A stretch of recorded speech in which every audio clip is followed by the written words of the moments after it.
So hi ಎಲ್ಲರೂ ಹೇಗಿದ್ದೀರಾ? ನಾನು ನಿಮ್ಮ ರಾವಣ. ಎಂದಿನ ಸೀಕ್ರೆಟ್ ವಾರ್ಸ್ ಎಪಿಸೋಡ್ ಅಲ್ಲಿ ನಾವು ನೋಡಿದ್ದೀವಿ, ನಮ್ಮ ರೀಡ್ ರಿಚರ್ಡ್ ಅವ್ರಿಗೆ ಈ ಪ್ರಪಂಚ ಉಳಿಯೋದು ಅಸಾಧ್ಯ ಅಂತ ಗೊತ್ತಾದಾಗ ಅವರು ಒಂದು ಲೈಫ್ ಕ್ರಾಫ್ಟ್ ಅನ್ನ ಸೃಷ್ಟಿ ಮಾಡಿ ಅದರಲ್ಲಿ ಅವರ ಫ್ಯಾಮಿಲಿ ಮತ್ತೆ ನಮ್ಮ ಅರ್ತ್ ಅಲ್ಲಿರುವಂತಹ ಕೆಲವು ಸೂಪರ್ ಹೀರೋಗಳನ್ನ ಕರ್ಕೊಂಡು ಈ ಅರ್ತ್ ನ ಬಿಟ್ಟು ಬೇರೆ ಕಡೆ ಎಲ್ಲಾದ್ರೂ ಹೋಗೋದಕ್ಕೋಸ್ಕರ ಒಂದು ಲೈಫ್ ಕ್ರಾಫ್ಟ್ ನ ರೆಡಿ ಮಾಡಿ ಅದನ್ನ ಅವರ ಆ ಬಾಕ್ಸ್ಟರ್ ಬಿಲ್ಡಿಂಗ್ ಇಂದ ಲಾಂಚ್ ಮಾಡ್ತಾರೆ. ಆದ್ರೆ ಈ ಲೈಫ್ ಕ್ರಾಫ್ಟ್ ಅರ್ತ್ ನ ಅಟ್ಮಾಸ್ಫಿಯರ್ ಬಿಟ್ಟಿದ ತಕ್ಷಣನೇ ಈ ಇನ್ಕರ್ಜನ್ ನ ಫೋರ್ಸ್ ಇದ್ದಂತಹ ಆ ಗ್ರಾವಿಟೇಷನಲ್ ಪುಲ್ ಗೆ ಸಿಗಾಕೊಂಡು ಆ ಲೈಫ್ ಕ್ರಾಫ್ಟ್ ನ ಒಂದು ಭಾಗ ಕಿತ್ಕೊಂಡು ಹೊರಟೋಗುತ್ತೆ. ಆದ್ರೆ ಅದೇ ಭಾಗದಲ್ಲಿ ನಮ್ಮ ರೀಡ್ ರಿಚರ್ಡ್ ಅವರ ಫ್ಯಾಮಿಲಿ ಆದಂತಹ ವೆಲೇರಿಯಾ ರಿಚರ್ಡ್ ಅವರು, ಬೆನ್ ಗ್ರಿಮ್ಸ್ ಅವರು, ಸೂಸ್ಟಾಮ್ ಅವರು, ಫ್ರಾಂಕ್ಲಿನ್ ರಿಚರ್ಡ್ ಅವರು ಇವರೆಲ್ಲರೂ ನಮ್ಮ ರೀಡ್ ರಿಚರ್ಡ್ ಅವರ ಕಣ್ಣಿನ ಮುಂದೆಯೇ ಆ ಸೆಳೆತಕ್ಕೆ ಸಿಲುಕಿ ಸತ್ತೋಗ್ತಾರೆ. ಅವ್ರನ್ನ ಕಾಪಾಡೋದಿಕ್ಕೆ ಮುಂದೆ ಓಡ್ತಾ ಇದ್ದಂತಹ ನಮ್ಮ ರೀಡ್ ರಿಚರ್ಡ್ ಅವ್ರನ್ನ ಕೂಡ ನಮ್ಮ ಕ್ಯಾಪ್ಟನ್ ಮಾರ್ವೆಲ್ ಅವರು ಮತ್ತೆ ಬ್ಲಾಕ್ ಪ್ಯಾಂಥರ್ ಅವರು ಕಾಪಾಡ್ತಾರೆ. ಅಷ್ಟೇ ಅಲ್ಲದೆ ಅವರ ಕಣ್ಣೆದುರುಗಡೆನೆ ಅವರ ಯೂನಿವರ್ಸ್ ಮತ್ತೆ ಮಾರ್ವೆಲ್ ನ ಅಲ್ಟಿಮೇಟ್ ಯೂನಿವರ್ಸ್ ಆದಂತ 1610 ಎರಡು ಯೂನಿವರ್ಸ್ ಗಳು ಇನ್ಕರ್ಜನ್ ಆಗಿ ಸರ್ವನಾಶ ಆಗೋದನ್ನ ನೋಡ್ತಾರೆ.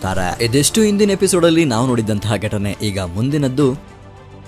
ನಮ್ಮ ಕತೆ ಶುರುವಾಗುತ್ತೆ ಒಂದು ಅಜ್ಞಾತ ಜಾಗದಿಂದ. ಅಲ್ಲಿ ಕೆಲವು ಯುವಕರು ಅವರ ಟ್ರೈನಿಂಗ್ ಅನ್ನ ಕಂಪ್ಲೀಟ್ ಮಾಡಿ ಅವರ ಆ ಟ್ರೈನಿಂಗ್ ಅವರ ಆ ತರಬೇತಿಯ ಕೊನೆಯ ಹಂತಕ್ಕೆ ತಲುಪಿರ್ತಾರೆ. ಅವರ ಆ ಕೊನೆ ಅಂತ ಏನಪ್ಪಾ ಅಂತಂದ್ರೆ ಅವರ ಮುಂದೆ ಇರುವಂತಹ ಒಂದು ಆಮರ್ ಅನ್ನ ಅವರು ಲಿಫ್ಟ್ ಮಾಡಬೇಕು. ಅದ್ಯಾವುದೋ ಒಂದು ಸಾಧಾರಣವಾದಂತಹ ಆಮರ್ ಅಲ್ಲ, ಅದು ಮ್ಯೋನಿರ್. ಆ ಯುವಕರ ವರ್ದಿನೆಸ್ ನ, ಆ ಯುವಕರ ನಿಷ್ಠೆಯನ್ನ, ಆ ಯುವಕರ ಆ ಯೋಗ್ಯತೆಯನ್ನ ತಿಳ್ಕೊಳ್ಳೋದಕ್ಕೋಸ್ಕರ ಈ ಟ್ರೈನಿಂಗಿನ ಕೊನೆಯ ಹಂತವನ್ನ ಮ್ಯೋನಿರ್ ನ ಎತ್ತೋದಾಗಿ ಇಡ್ತಾರೆ. ಯಾರು ಮ್ಯೋನಿರ್ ಎತ್ತಾರೋ ಅವರು ವರ್ದಿ ಆಗ್ತಾರೆ, ಜೊತೆಗೆ ಅವ್ರಿಗೆ ಥಾರ್ನ ಪವರ್ ಕೂಡ ಸಿಗುತ್ತೆ. ಅದರಂತೆ ಅಲ್ಲೇ ಇದ್ದಂತಹ ಒಬ್ಬ ಯುವಕ ಮುಂದೆ ಬಂದು ಆ ಮಿಯೋನಿರ್ನ ಎತ್ತೋದಿಕ್ಕೆ ಪ್ರಯತ್ನ ಪಡ್ತಾನೆ. ಆಗ ಅಲ್ಲಿ ಒಂದು ಥಂಡರಿಂಗ್ ಸ್ಟ್ರೈಕ್ ಆಗುತ್ತೆ. ಆ ಹುಡುಗ ಆ ಮಿಯೋನಿರ್ನ ಎತ್ತಾನೆ, ಅವನ್ಗೆ ಥಾರ್ನ ಪವರ್ ಕೂಡ ಸಿಗುತ್ತೆ. ಆಗ ಅಲ್ಲೇ ಪಕ್ಕದಲ್ಲಿದ್ದಂತಹ ಒಬ್ಬ ಎಲ್ಡರ್ ಥಾರ್ ಬಂದು, ನೋಡ್ ಮಗು, ಇದು ನಿನಗೊಂದು ಪುನರ್ಜನ್ಮದ ಹಾಗೆ. ಈಗ ನೀನು ಕೂಡ ಒಬ್ಬ ಥಾರ್. ಈಗ ನಿನ್ನ ಈ ಜೀವನ ಎರಡು ಕೂಡ ಈ ಕಿಂಗ್ಡಮ್ಗೆ ಮುಡುಪಾಗಿರಬೇಕು. ನಿನ್ನ ಕೊನೆ ಉಸಿರಿರೋವರೆಗೂ ನೀನ್ ಈ ರಾಜ್ಯನ ಕಾಪಾಡಬೇಕು ಅಂತ ಹೇಳಿ ಆ ಓಲ್ಡ್ ಮ್ಯಾನ್ ಥಾರ್ ಆ ಯುವಕನನ್ನ ಹಿಡ್ಕೊಂಡು ಅವನ ಕೈಯಲ್ಲಿದ್ದಂತ ಆ ಹ್ಯಾಮರ್ ಅನ್ನ ಮೇಲೆ ಎತ್ಸಿ ಅಲ್ಲಿದ್ದಂತ ಎಲ್ಲಾ ಥಾರ್ಗಳಿಗೂ ಇದೇ ತರ ಸೆಲೆಕ್ಟ್ ಆಗಿದ್ದಂತ ಎಲ್ಲಾ ಥಾರ್ಗಳ ತರನು ಒಂದು ಪದನ ಇಳಿಸ್ತಾರೆ, ಅದೇ ಜಸ್ಟಿಸ್.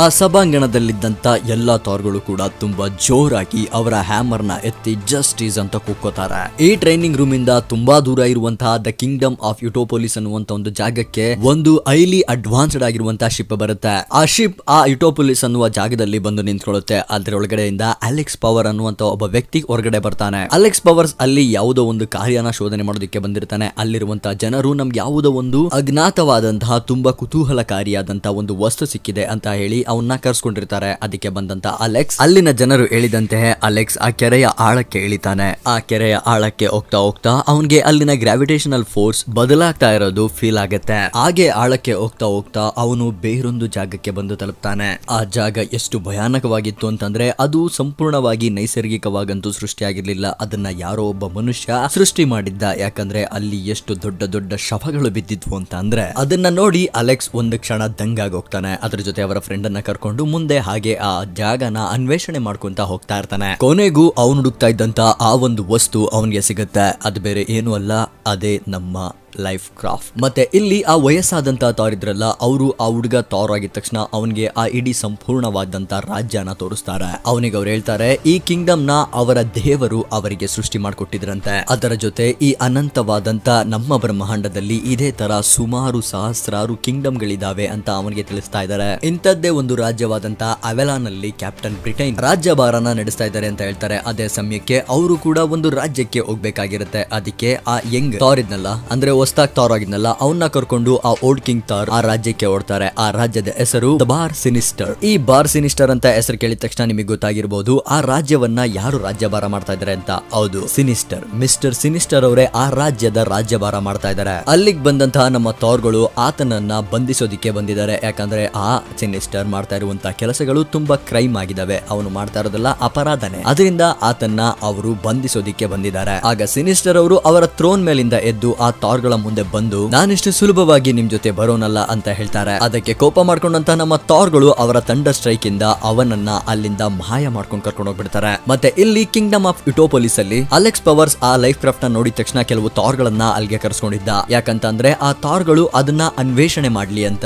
ಆ ಲೈಫ್ ಕ್ರಾಫ್ಟ್ ಅನ್ನ ತುಂಬಾ ನೋಡ್ತಾ ಅವ್ರಿಗೆ ಒಂದಂತೂ ಕನ್ಫರ್ಮ್ ಆಗಿರುತ್ತೆ, ಆ ಲೈಫ್ ಕ್ರಾಫ್ಟ್ ಯಾವುದೇ ಕಾರಣಕ್ಕೂ ಅವರ ಕಿಂಗ್ಡಮ್ ಗೆ ಸಂಬಂಧಪಟ್ಟಿತ್ತಂತೂ ಅಲ್ವೇ ಅಲ್ಲ ಅಂತ. ಇನ್ನೇನವ್ರು ಸರಿ ಅಂತ ಆ ಲೈಫ್ ಕ್ರಾಫ್ಟ್ ಅನ್ನ ಅನ್ವೇಷಣೆ ಮಾಡೋದಕ್ಕೆ ಹೋಗ್ಬೇಕಾದ್ರೆ ಮಾಡಿದ್ರೇನೆ ತಾನಾಗೆ ತಾನು ಆ ಲೈಫ್ ಕ್ರಾಫ್ಟ್ ನ ಡೋರ್ ಓಪನ್ ಆಗುತ್ತೆ. ಅದನ್ನ ಕಂಡಂತಹ ಅಲ್ಲೇ ಇದ್ದಂತಹ ಒಬ್ರು ಎಲ್ಡರ್ ಥಾರ್ ಮುಂದೆ ಬಂದು ನೀವೆಲ್ಲ ಹಿಂದೆ ನಿಂತ್ಕೊಳ್ಳಿ, ನಾನು ಅದನ್ನ ಚೆಕ್ ಮಾಡ್ತೀನಿ ಅಂತ ಹೇಳಿ ಆ ಲೈಫ್ ಕ್ರಾಫ್ಟ್ ನ ಡೋರ್ ಕಡೆ ಹೋಗ್ತಾರೆ. ಆ ಲೈಫ್ ಕ್ರಾಫ್ಟ್ ನ ಡೋರ್ ನ ಒಳಗಡೆ ನೋಡಿದಾಗ ಅವರು ಎಷ್ಟು ದಂಗಾಗ್ತಾರೆ ಅಂತಂದ್ರೆ ಅಲ್ಲಿದ್ದಂತ ಎಲ್ಲರನ್ನು ನೀವು ಹೊಡೋಗಿ ಇಲ್ಲಿಂದ ಹೊಡೋಗಿ ಅಂತ ವಾರ್ನ್ ಮಾಡೋದಕ್ಕೆ ಶುರು ಮಾಡ್ತಾರೆ. ಇನ್ನೇನ್ ಅವ್ರು ಒಂದೇ ಒಂದು ಮಾತು ಆಡ್ಬೇಕು ಅನ್ನೋ ಗ್ಯಾಪ್ ಅಲ್ಲೇ ಅವರ ನೆತ್ತಿಯನ್ನ ಸೀಳಿ ಒಂದು ಬರ್ಜಿ ಬರುತ್ತೆ ಆ ಲೈಫ್ ಕ್ರಾಫ್ಟ್ ಒಳಗಡೆಯಿಂದ. ಆಗ ನಮ್ಗೆ ಗೊತ್ತಾಗುತ್ತೆ ಆ ಲೈಫ್ ಕ್ರಾಫ್ಟ್ ಅಲ್ಲಿರೋದು ಬೇರೆ ಯಾರು ಅಲ್ಲ, ಕಬಾಲ್ ನ ಟೀಮ್ ಅವರು. ಈ ಕಬಾಲ್ ಟೀಮ್ ಅವ್ರ ಬಗ್ಗೆ ನಿಮ್ಗೆಲ್ಲ ಗೊತ್ತೇ ಇದೆ ಅಲ್ವಾ, ಎಷ್ಟು ಯೂನಿವರ್ಸ್ ಗಳನ್ನ ಇನ್ಕರ್ಷನ್ ಆಗೋದಕ್ಕೆ ಮುಂದಾದಂತ ಯೂನಿವರ್ಸ್ ಗಳನ್ನ ತಮ್ಮ ಕೈಯಾರೆ ಸರ್ವನಾಶ ಮಾಡಿರುವಂತ ಟೀಮ್. ಅಲ್ಲಿದ್ದಂತ ಎಲ್ಡರ್ ಥಾರ್ನ ಸಾಯಿಸಾದ್ಮೇಲೆ ಥಾನೋಸ್ ಡೈರೆಕ್ಟ್ ಆಗಿ ಹೊರಗಡೆ ಬಂದು ಅಲ್ಲಿದ್ದಂತ ಒಬ್ಬ ವ್ಯಕ್ತಿಯನ್ನ ಹಿಡ್ಕೊಂಡು ಅವನ ಕುತ್ತಿಗೆನ ಹಿಡ್ಕೊಂಡು ಎತ್ ಕೇಳ್ತಾನೆ, ಈ ಜಾಗ ಯಾವುದು? ಈ ವಿಷಯ ಗೊತ್ತಾಗಿದ ತಕ್ಷಣ ಎಲ್ಲಾ ಥಾರ್ಗಳು ನಮ್ಮ ಡಾಕ್ಟರ್ ಸ್ಟ್ರೇಂಜ್ ಅವ್ರನ್ನ ಕರ್ಕೊಂಡು ಆ ಯುಟೋಪೋಲಿಸ್ ಅನ್ನುವಂತ ಜಾಗಕ್ಕೆ ಬಂದು ನಿಂತ್ಕೋತಾರೆ. ಆದ್ರೆ ಕಬಾಲ್ ಅಲ್ಲಿರೋರ್ನೆಲ್ಲ ಸಾಯಿಸಿ ಆ ಜಾಗನ ಬಿಟ್ಟು ಆಲ್ರೆಡಿ ಎಲ್ಗೋ ಹೊರಟೋಗ್ಬಿಟ್ಟಿರ್ತಾರೆ. ಇದನ್ನೆಲ್ಲ ಗಮನಿಸಿದಂತ ನಮ್ಮ ಡಾಕ್ಟರ್ ಸ್ಟ್ರೇಂಜ್ ಅವರು ಆ ಎಲ್ಲಾ ಥಾರ್ಗಳಿಗೂ ಕಬಾಲ್ ನ ಹುಡ್ಕೋದಾಗಿ ಹೇಳಿ ಅವ್ರನ್ನೆಲ್ಲ ಅಲ್ಲಿಂದ ಕಳಿಸ್ಬಿಡ್ತಾರೆ. ಆ ಎಲ್ಲಾ ಥಾರ್ಗಳು ಕೂಡ ನಮ್ಮ ಡಾಕ್ಟರ್ ಸ್ಟ್ರೇಂಜ್ ಅವರ ಮಾತನ್ನ ಕೇಳಿ ಅಲ್ಲಿಂದ ಹೊರಟೋಗ್ತಾರೆ. ಅಲ್ಲಿಂದ ಆ ಥಾರ್ಗಳನ್ನೆಲ್ಲ ಕಳಿಸಾದ್ಮೇಲೆ ನಮ್ಮ ಡಾಕ್ಟರ್ ಸ್ಟ್ರೇಂಜ್ ಅವರು ಆ ಲೈಫ್ ಕ್ರಾಫ್ಟ್ ಹತ್ರ ಬಂದು ಆ ಡೋರ್ ಹತ್ರ ನಿಂತ್ಕೊಂಡು, ಹೇ ನನಗೆ ಗೊತ್ತು ನೀನು ಒಳಗಡೆ ಇದೆಯಾ ಅಂತ, ಸುಮ್ನೆ ಸೈಲೆಂಟ್ ಆಗಿ ಒಳಗಡೆ ಬಂದ್ಬಿಡು, ನಾನ್ ನಿನ್ಗೇನು ಮಾಡೋದಿಲ್ಲ ಅಂತ ಹೇಳಿ ನಮ್ಮ ಡಾಕ್ಟರ್ ಸ್ಟ್ರೇಂಜ್ ಅವರು ಯಾರನ್ನೋ ಕರೀತಾ ಇದ್ದಾರೆ. ಅದ್ಯಾರು ಅಂತ ನೋಡಿದ್ರೆ ನಮ್ಮ ಮೈಲ್ಸ್ ಮೊರಾಲಿಸ್. ಆ ಲೈಫ್ ಕ್ರಾಫ್ಟ್ ಇಂದ ಆಚೆ ಬಂದಂತ ನಮ್ಮ ಮೈಲ್ಸ್ ಮೊರಾಲಿಸ್, ನೋಡಿ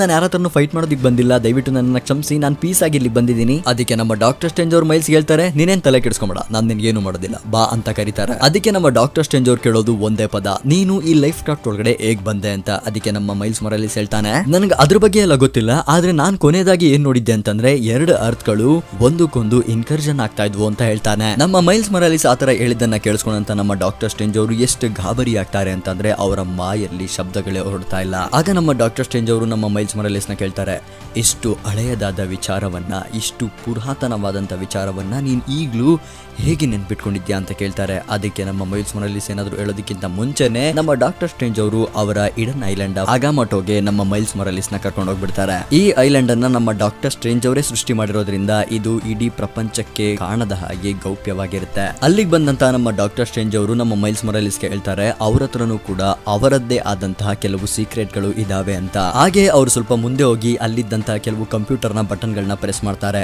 ಆಗ ಅಲ್ಲೇ ಇದ್ದಂತಹ ಒಂದು ಲೈಫ್ ಕ್ರಾಫ್ಟ್ ನ ಡೋರ್ ಓಪನ್ ಆಗುತ್ತೆ.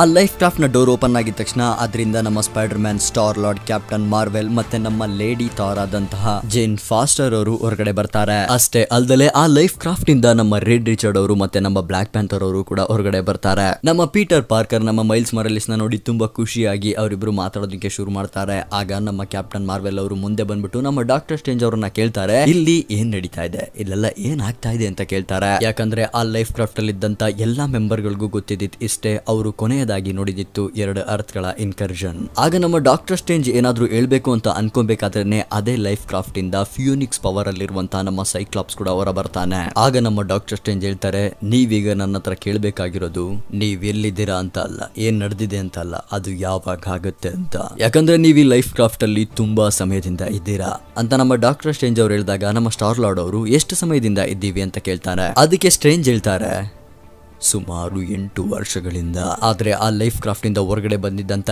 ಎಲ್ಲಾ ಮೆಂಬರ್ ಗಳಿಗೂ, ಎಲ್ಲಾ ಸೂಪರ್ ವಿಲನ್ ಗಳಿಗೂ ಅದು ಬರೀ 1 ಗಂಟೆ ಆಗಿತ್ತು. ಈ 8 ವರ್ಷ ಏನಿತ್ತೋ ಅದು ಬರೀ ಅವರಿಗೆ 1 ಗಂಟೆ ಆಗಿತ್ತು. ಆಗ ನಮ್ಮ ಸ್ಟ್ರೇಂಜ್ ಅವ್ರಿಗೆಲ್ಲ ಹೇಳ್ತಾರೆ, ಈ 8 ವರ್ಷಗಳಲ್ಲಿ ನಮ್ಮ ಪ್ರಪಂಚ ಸಂಪೂರ್ಣವಾಗಿ ನಾಶವಾಗೋಗಿತ್ತು. ನಮ್ಮ ದೇವರು ನಮ್ಗೆ ಒಂದು ಹೊಸ ಪ್ರಪಂಚನ ಸೃಷ್ಟಿ ಮಾಡಿಕೊಟ್ಟಿದ್ದಾರೆ, ನಮ್ಗೆಲ್ಲ ಬದುಕೋದಿಕ್ಕೆ ಒಂದು ಅರ್ಹತೆಯನ್ನ ಕೊಟ್ಟಿದ್ದಾರೆ, ನಮ್ಗೆ ಒಂದು ಜೀವನನ ಕೊಟ್ಟಿರೋದು ನಮ್ಮ ದೇವರು. ಈ ಇನ್ಕರ್ಷನ್ನಿನ ಕಾರಣದಿಂದ ಸರ್ವನಾಶವಾಗಿದ್ದಂತ ಎಲ್ಲ ಪ್ಲಾನೆಟ್ ಗಳ ತುಣುಕುಗಳಿಂದ ಈ ಪ್ಲಾನೆಟ್ ಅನ್ನ ಸೃಷ್ಟಿ ಮಾಡಿದ್ದಾರೆ ನಮ್ಮ ದೇವರು. ಅಷ್ಟೇ ಅಲ್ದಲೆ ಈಗ ಈ ಯೂನಿವರ್ಸ್ ಅಲ್ಲಿ ಯಾರ್ಯಾರಿದಾರೋ ಅವ್ರಿಗೆಲ್ಲ ಅವರ ಯೂನಿವರ್ಸ್ ಅಲ್ಲಿ ಅವರ ಇಂದಿನ ಜೀವನದಲ್ಲಿ ಏನಾಗಿದೆ ಅನ್ನೋದು ಒಂದು ಚೂರು ನೆನಪಿಲ್ಲ ಅಂತ ನಮ್ಮ ಡಾಕ್ಟರ್ ಸ್ಟ್ರೇಂಜ್ ಅವರು ಅವರ ಆ ಐಲ್ಯಾಂಡ್ ಆಫ್ ಅಗೋಮೆಟೋದಲ್ಲಿ ಇದ್ದಂತ ಎಲ್ಲ ಸೂಪರ್ ಹೀರೋಗಳಿಗೆ ತಿಳಿಸ್ತಾರೆ. ಆಗ ಅಲ್ಲೇ ಕೂತ್ಕೊಂಡಿದ್ದಂತ ನಮ್ಮ ರೆಡ್ ರಿಚರ್ಡ್ ಅವ್ರು ಕೇಳ್ತಾರೆ, ದೇವ್ರ ಯಾರ ದೇವ್ರು? ಅದಕ್ಕೆ ನಮ್ಮ ಸ್ಟ್ರೇಂಜ್ ಅವರು ನಮ್ಮ ರೆಡ್ ರಿಚರ್ಡ್ ಅವರ ಮುಖವನ್ನು ನೋಡಿ ಸುಮ್ಮನಾಗ್ಬಿಡ್ತಾರೆ. ಅದಕ್ಕೆ ನಮ್ಮ ರೆಡ್ ರಿಚರ್ಡ್ ಅವರು ಮತ್ತೆ ಕೇಳ್ತಾರೆ, ಸ್ಟ್ರೇಂಜ್ ಯಾರ ದೇವ್ರು? ಆಗ ನಮ್ಮ ಸ್ಟ್ರೇಂಜ್ ಸ್ವಲ್ಪ ಮುಂದೆ ಬಂದು ಅವ್ರಿಗೆಲ್ಲ ಹೇಳ್ತಾರೆ,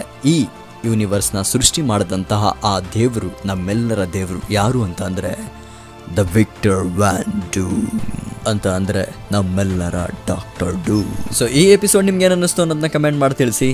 ನಿಮ್ಮ ಬಾಂಧವ್ಯ ಹೀಗೆ ಇರಲಿ ಅಂತ ಹೇಳ್ತಾ ಸಿಗೋಣ ಮುಂದಿನ ವಿಡಿಯೋದಲ್ಲಿ. ಅಲ್ಲಿವರೆಗೂ stay tuned with Ravan creator. Take care. Bye.